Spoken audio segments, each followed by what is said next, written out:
నమస్తే. నిన్న విజయవాడ కృష్ణానదిలో ఒక 7 సంవత్సరాల బాబు అయితే కృష్ణానదిలో మునిగి చనిపోయిన ఘటన మనందరికీ తెలిసిందే. అయితే ఆ బాబుకు సంబంధించిన కేసులో ఏం జరిగింది అనేది ప్రజెంట్ మనం 1 టౌన్ పిఎస్ సర్కిల్ ఇన్స్పెక్టర్ గుండ్రామ్ గారి ముందు ఉన్నాము. ఒకసారి సార్ని అడిగి తెలుసుకుందాం. సార్ నమస్తే సార్. సార్ నిన్న ఆ బాబు విషయంలో అసలు ఏం జరిగింది? మీ దాకా ఆ కేసు ఏ టైంకి వచ్చింది సార్? ఏం జరిగింది? నిన్న సుమారు 2 గంటల ప్రాంతంలో నేను ఇంటికి వెళ్తుంటే నాకు కాల్ వచ్చింది. ఒక 7 years బాబు డ్రౌనింగ్ జరిగింది, పైకి తీసుకొచ్చారు అని వచ్చింది. వెంటనే ఇమీడియట్గా నేను స్పాట్లోకి వెళ్ళి చూసాం. వెళ్ళగానే ముందు ఇమీడియట్గా అప్పటికే అక్కడ ఉన్నటువంటి టెంపుల్ సిబ్బంది అంబులెన్స్ని కూడా పిలిపించారు. అంబులెన్స్లో ఎక్కించి మనం చూసిన తర్వాత ఆల్రెడీ అతను అప్పటికే చనిపోయాడని అన్నారు. బాడీ కూడా చాలా ఫ్రెష్గా ఉంది. అది అప్పటికే జరిగి ఉన్న అప్పుడే జస్ట్ అది జరిగే 1 గంట 2 గంటల లోపే ఉంటుంది అనేటువంటి అభిప్రాయానికి వచ్చి కిందంతా మనం వెతికితే ఫస్ట్ ఈ కుర్రోడు యొక్క టీషర్ట్ కనబడింది. టీషర్ట్తో పాటు చెప్పల్స్ కూడా కనబడ్డాయి. అక్కడ దాంతోపాటు ఇంకొక చెప్పాల జత కూడా ఉంది. చూస్తే సరే వెంటనే మన SDRF వాళ్ళని పిలిపించి ఇంకో చెప్పుల జత కూడా ఉంది. అక్కడ ఎవరో ఆ చెప్పుల జతను కూడా ఎవరో క్లెయిమ్ చేయడం లేదు. వెంటనే SDRFతో మళ్ళీ సుమారు ఒక 6 మళ్ళీ ఆ నదిలోకి దిగి ఇంకో కుర్రాడు కూడా ఏమైనా ఉన్నాడేమోనని మొత్తం వెతికించాం. అదృష్టవశాత్తు ఇంకో కుర్రాడు ఎవరో కూడా మనకు అందులో కనబడలేదు. ఆ తర్వాత ఇక్కడ లోకల్గా అక్కడ ఉండే కొబ్బరికాయలు అమ్ముకునే వాళ్ళందరినీ కూడా అడిగితే వారెవరు కూడా అసలు మాకు తెలియదు అని చెప్పారు. ఫోటో చూపించి అడిగారు. తర్వాత అన్ని పోలీస్ స్టేషన్స్ కూడా మనం ఇన్ఫర్మేషన్ పంపించడం జరిగింది. అదేవిధంగా CCTV మన విజువల్స్ అన్నీ కూడా మనం చూసాము. చూస్తే వీళ్ళు ముందు దుర్గగుడికి పైకి వచ్చి అన్నదాన సత్రంలో భోజనం చేశారు. భోజనం చేసిన తర్వాత మహామండపం నుంచి కిందకి నడుచుకుంటూ వచ్చారు. అక్కడి నుంచి దర్గా నుంచి మోడల్ గెస్ట్ హౌస్ నుంచి దుర్గా ఘాట్లోకి వచ్చి 2 కుర్రాళ్ళు వచ్చారు. ఒక అతను చనిపోయిన డిసీజ్డ్ వయసు 7 సంవత్సరాలు ఉంటాయి. ఇంకో కుర్రాడికి బహుశా 9-10 సంవత్సరాలు ఉంటాయి.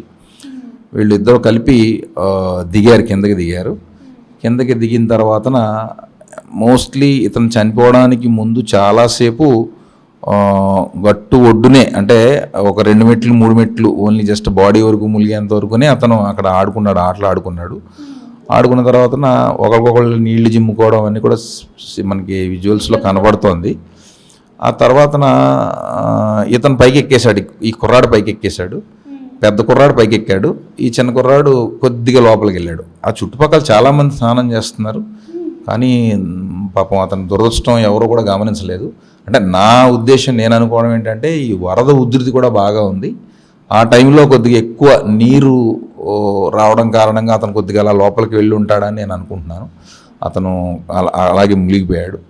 ఆ తర్వాత మనకి అన్ని పోలీస్ స్టేషన్స్కి పంపించడంతో మనకి 2 టౌన్ పోలీస్ స్టేషన్ ఏరియాలో మన వైఎస్ఆర్ కాలనీకి సంబంధించినటువంటి వ్యక్తి అని తెలియడంతో వాళ్ళంతా వచ్చారు. అతని పేరు గుంజా నవీన్, 7 years. ఇంకా బాధాకరమైన విషయం ఏంటంటే అతనికి ఉన్నటువంటి అక్క తమ్ముడు వాళ్ళు కూడా పాపం మోగపిల్లలట. వాళ్ళు బాపట్ల ఎక్కడ చదువుకుంటా వీళ్ళ అమ్మాయి తనని స్కూల్కి పంపించి వారికి ఏదో బాగోలేదంటే పాపం వారి దగ్గరికి వెళ్ళింది. తండ్రి కూడా పాపం కేరళలో పనుల నిమిత్తం కేరళ రాష్ట్రానికి వెళ్ళి రాత్రి నిన్న వారందరితో మాట్లాడడం జరిగింది. తండ్రి కూడా ఈరోజు సాయంత్రానికి వస్తారు. వచ్చిన తర్వాత రేపు పోస్ట్ మార్టం అది నిర్వహించి బాడీ అప్ చెప్తాం. సార్ దాదాపు కూడా ఈ నెలలోనే చాలానే ఇలా జరుగుతున్నాయి సార్. కృష్ణానదిలో మునిగిపోయి చనిపోయారంటూ కూడా చాలా బాడీస్ అయితే బయటకు వస్తున్నాయి.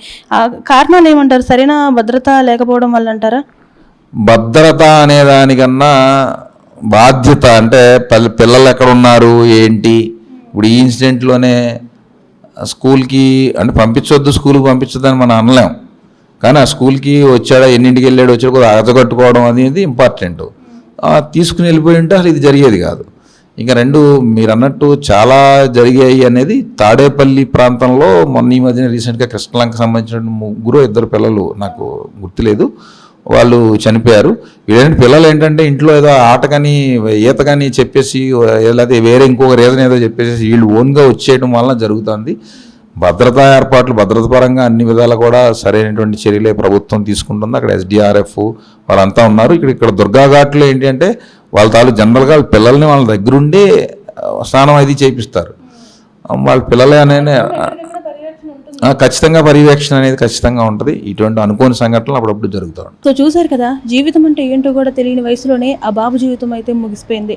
సో కాబట్టి తల్లిదండ్రులు ఎవరైతే ఉన్నారో ఏది ఏమైనా ఎన్ని పనులున్నా ఎక్కడికి వెళ్ళినా కానీ పిల్లల్ని మాత్రం ఒక కంట కనిపెట్టుకుంటూనే ఉండాలని ఈ కేసు ద్వారా అయితే మనకి అర్థమవుతుంది. వీడియో జర్నలిస్ట్ మణికంఠతో నందిని, విజయవాడ 1 టౌన్ నుండి.